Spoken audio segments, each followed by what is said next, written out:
আজকে আমাদের লাস্ট, আমরা ক্যাম্পেইনিং করব লাস্ট, আমাদের এটা স্পেশাল জায়গা। আপনারা সবাই এখানে আছেন, সব মহিলারা আমার জন্য এর আগেরও অপেক্ষা করেছেন, আমি এসে গেছি আপনাদের জন্য, আবারও এসছি আপনাদেরকে এখানে ভোট দেওয়ার জন্য অনুরোধ করতে।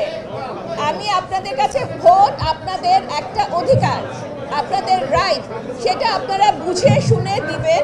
এবং আমি ভোট চাচ্ছি না, আপনাদেরকে অনুরোধ করছি, অনুরোধ করছি যে আপনারা বুঝে ভাইয়াকে ভোট দিবেন। আমি এখানে বুঝে নেবেন, আপনারা আপনাদের স্বার্থে, দেশের স্বার্থে আপনারা বুঝে ভাইয়াকে ভোট দিবেন। ভোট আপনাদের অধিকার, এটা আপনাদের বার্থ রাইট, এটা আপনাদের অধিকার। তো এটা আপনারা অবশ্যই বুঝে নেবেন, কিন্তু আপনারা দেখে নেবেন কারা আপনাদেরকে এই স্বাধীনতা দিচ্ছে।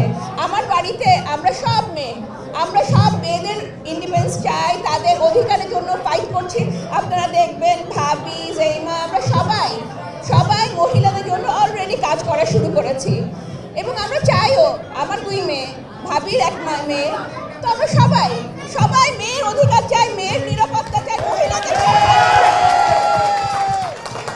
আমি আজকে খাস করে ওই জন্যই আপনাদের এখানে আসা, বলবার জন্য যে আপনারা চিন্তা করে ভাবনা করে ভোট দিবেন, কিন্তু আশা করব ধানের শীষে ভোট দিবেন।